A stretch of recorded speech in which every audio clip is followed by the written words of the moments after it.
TeamPokeColors family, welcome back to another video of the do's and don'ts series. And today, guys, we're gonna go through some do's and don'ts of Pokemon PSA graded cards. We got a little bit to talk about in this video, so guys, make sure you are subscribed so you can help support the channel and join the TeamPokeColors family. Also, be sure to check out our TikTok and Instagram link down below. And if you guys haven't already, be sure to drop a like and maybe even check out last video, because you never know, it might be more important to you anyways. But nonetheless, guys, let's get right into it. PSA cards, what do you guys know? Do you guys know anything? I don't know. Do you? I don't. But I do know a lot of stuff. That's the thing. I know a lot of nothing. And of nothing a lot. I don't know. That doesn't really make sense. Sorry, it's very late. Excuse my rambling here. So yeah, PSA cards. From what I have learned, just purchasing cards off eBay and submitting through PSA, I don't really know whether it's a good time to start sending cards to PSA right now. They've been shut down for a few months, trying to catch up on the influx of, cards being sent to their facilities. I had heard at one point, I don't know who said it or how I heard it, but they were getting the amount of cards in the mail each day to grade in one day that they were getting previously in like 3 months. So like, if that, tells you anything, like they were getting so many cards, so they had to shut down, hire some more people, and just start hauling ass on grading cards and getting them back out to people. Me, I'm still waiting, to hear back on what my cards are gonna be, when they're gonna be done being graded. So that's exciting. I'm probably not expecting to get them before Christmas, but if I can get them by Christmas, that'd be pretty sweet. It'd be a little over a year turnaround time for PSA graded cards, but I could have expressed graded them, but I didn't really want to do that. So let's take a look at some PSA cards. If you don't know what a PSA card is, basically you take a card, whether it's a Pokemon in this case, or Magic or Yu-Gi-Oh, or a sports card, you send it to a company, a grading company. In this particular video, we're going to be talking about PSA, professional, I don't even know what the hell it stands for, but it's like the big name brand, big dog grading company. There's Beckett Grading that's also good, and now CGC has also entered the scene. But basically, they take it and they put it in this plastic, see if you can see that, will focus. Thin plastic, a lot thinner than I had originally thought of. Before I first owned my first PSA card, I thought they were a lot thicker, because they do look really thick, really sturdy, but then you get them in person, like there's not much thinner than the card itself, or thicker. But yeah, then you have your Pokemon card sealed in this thing, and it has a barcode and a serial number with a grade, and then a little detail about the card itself, so you kind of know what kind of card it is. And then there you go, there's your PSA card. You get to display it, or you can, one thing that's really nice that I didn't know previously is if you get more than one of the same type, they do stack together very nice, so they don't like move around. They have these, like, on the case, they have these like grooved ridges here, so they have like a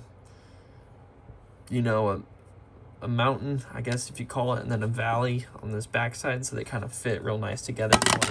If you wanted to stack them up, you could do that. They won't like move around, so you can kind of hear that. But yeah, if you guys are interested in PSA cards, what do? Do you try to buy them off eBay and hope to find the card you want, or do you just send your own cards in? And really, that's something you want to have to take a look at yourself now. They've raised the prices, and who knows now, you know what I mean? Like before, the whole market boom and the PSA shutdown like a year ago, November, I'd say absolutely go ahead and send in your own cards.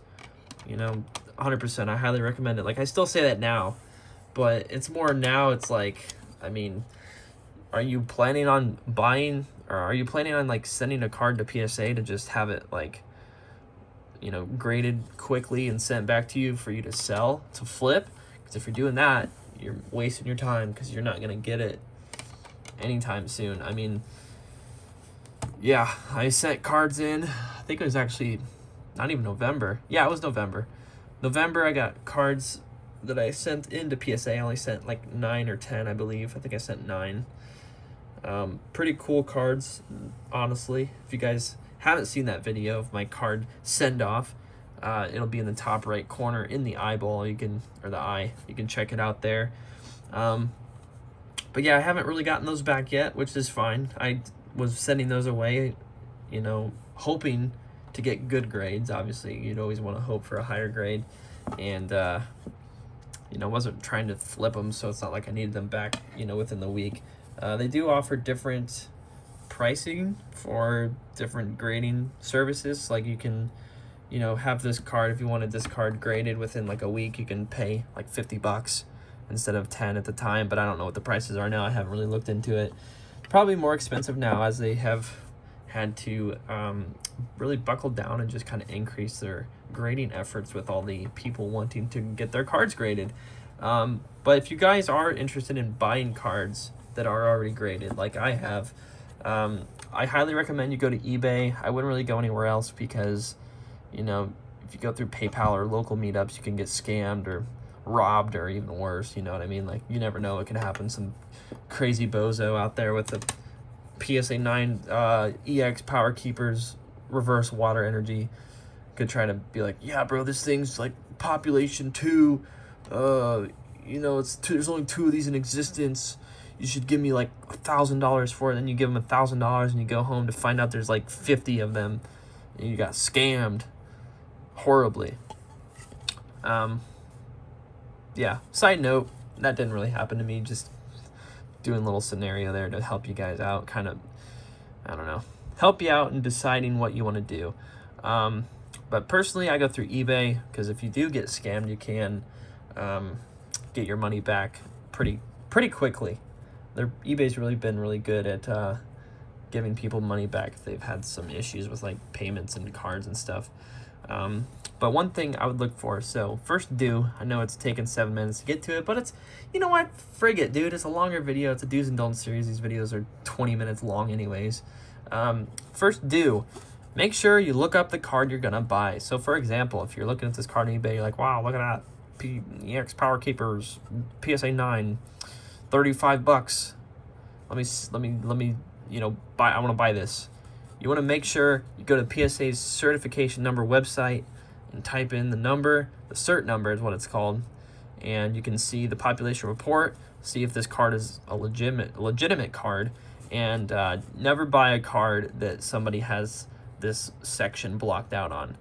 Like if they have a little black strip right here, just because they're like weird about that, unless it's like, you know, a credible seller or somebody that you know personally that sells and that you've bought from before that wouldn't scam you, then I would say you're okay, but I still wouldn't suggest you do that, just for, you know, legality purposes.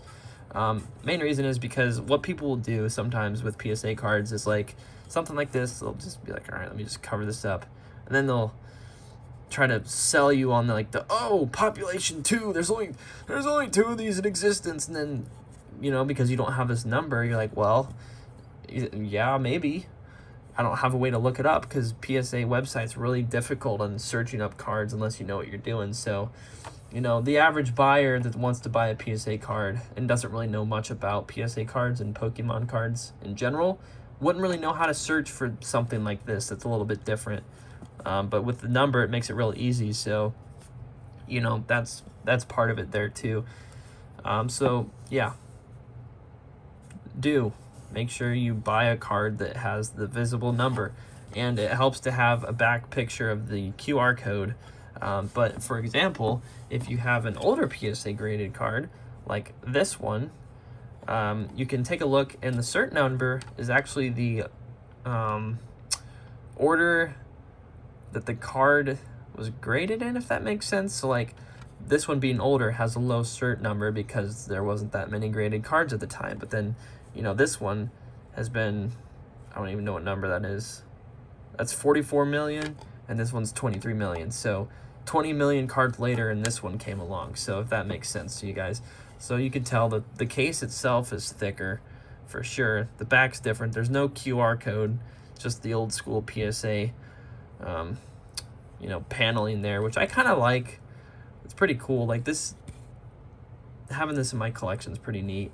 The card itself is just kind of, it's whatever. It's a reverse. It's a reverse from Phantom Forces from 2014. So like, it's not even, if it'll focus, maybe. My phone's having a hard time trying to focus. Figure it out, dude. What are you doing? Oh my God. This is horrible. I apologize for this viewing inconvenience. I'm just trying to show off the gut. Like, okay, there you can see a little bit better there. So there's a diamond. It means it's an uncommon. It's not even a rare. But this was $9, and you know what? I was like, frig it, dude. $9 PSA card. You can't beat that. Also, one thing you don't want to do is just to full send commit to buy a card that you don't care about. Similar to kind of how I did with this one. Dimension Value Reverse Stadium Trainer from Phantom Forces. Do I care about this card? No. Do I care if I, you know, hold on to this and pass it down generations? No. This was an impulse buy because it was $9. So, you know, I have some other PSA cards that I don't really necessarily care about as much, just because they were kind of impulse buys. If I can find them. I mean, this Garchomp was an impulse buy, but he's definitely something I'm going to hold on to just because, you know, Hidden Face was like the first main set that I got back into Pokemon with and just balled out. I mean, you guys know. If you guys have been around the channel long enough, you guys know how many Hidden Fates openings we've done over the past few years. Trying to find... Where's the one I don't care about? Do I even have them all? Oh, I have a whole nother stack over here. Where? Wait, no. Hold on. I'm confusing myself. Okay. Yeah. Okay. Corsola Reverse from Expedition. Excuse me. You know, this card was cool. It's a reverse from Expedition. It's pretty sweet, but it's a 7. Do I care about it? Not really. If I tried to sell it, I would sell this if I could. But at the same time, you know, it is what it is. So make sure you buy, if you're buying a PSA card on eBay, make sure you look at the card and buy it for the card, not the grade. And that goes into something you don't want to do. What you don't want to do is buy it for the grade. So for example, let me show you something that I've pointed out in many videos in the past. And if you are new to the channel, you guys will be getting special treatment because I'm going to explain this to the best of my abilities. Without viewing the grade of this card, what would you grade this card based on its current condition?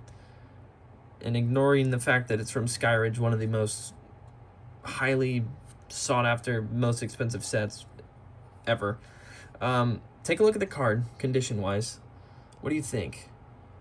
I mean, just take a quick look, you know, if it'll focus here for us. There we go. I mean, looks pretty nice, right? Like, wow.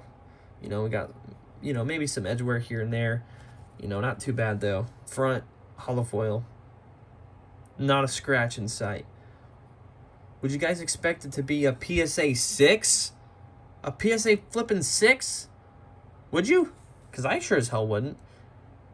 And that's what I'm talking about. You can buy this card as a PSA 6 when literally it's in the perfect, almost perfect condition. They just graded the piss out of it. And, like, they must have, like, really took a microscope to this thing. Like, oh, there's a little tick right there. That could even just be from it sliding around in the case. It's like if you hear some cases, cards will slide around in. This one's pretty good, though, so we're good on that one. But yeah, a PSA 6 for a freaking near mint card. Like, I have cards in my collection that I consider near mint that are worse condition than this. Now let's take a look at, for example, a PSA 9. Let's PSA 9 Garchomp. I've shown him off multiple times already. Flip it over. Well, where's the edge wear? I don't know. I don't see nothing. Probably just got a 9 because the centering's a little off. But if you take this card and compare it to this one, you would probably not be able to find much difference between the two. And, you know, that's the reason why I bought this card here from Skyridge Reverse. It's an energy from Skyridge, first of all. So that's the main reason why I bought it, because it's got the name to it. But it's also a 6, and it looked like a 9. You know what I mean? So I bought it for the card and not the grade. You know, there has been some cards I did buy for the grade, one of which being this Arbok here. one of my childhood artworks that I remember from, being a kid way back in the day. Dark Arbok from Team Rocket, PSA 8, pretty sweet. Got this guy for like 40 bucks.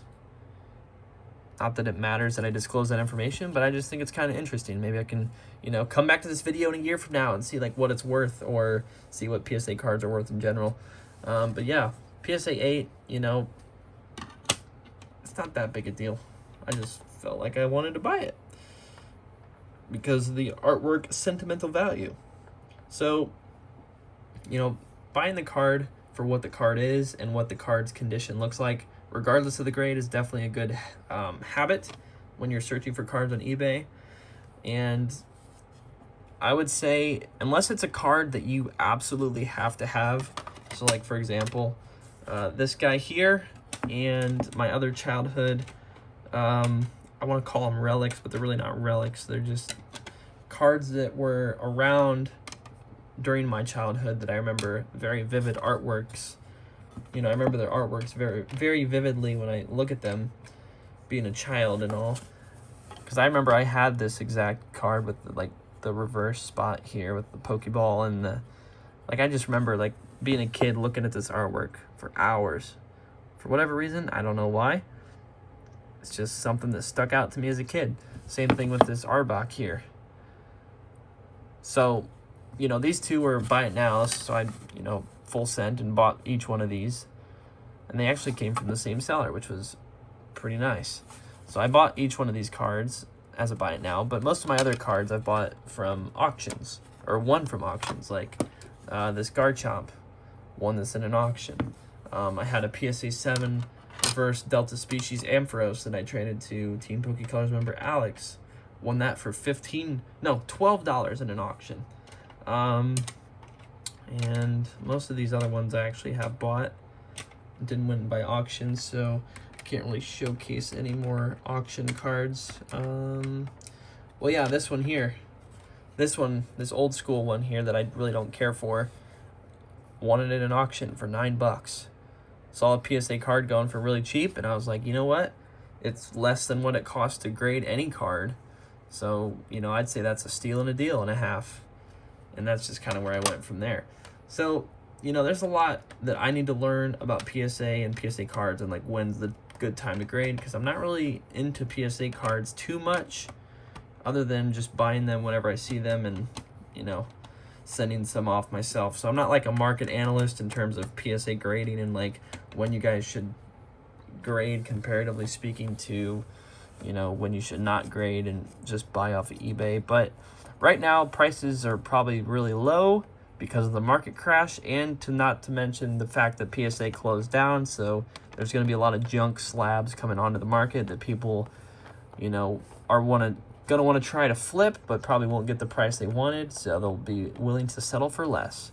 So take advantage of those people and say, hey, I know you probably wanted to get this much for it, but I'll give you this much. And all right, sweet.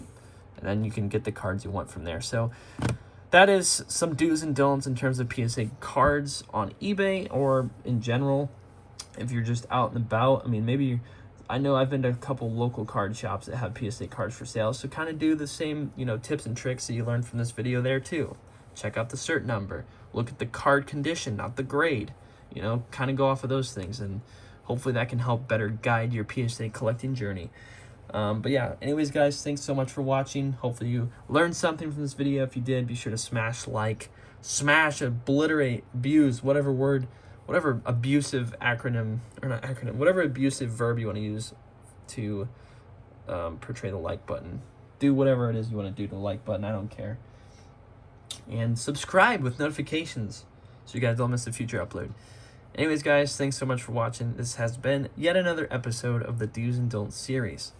And if you guys want to see this series continue, also be sure to leave a comment, as comments do help push this video to more people. So thank you guys so much for watching again, and we'll see you in the next video. Peace.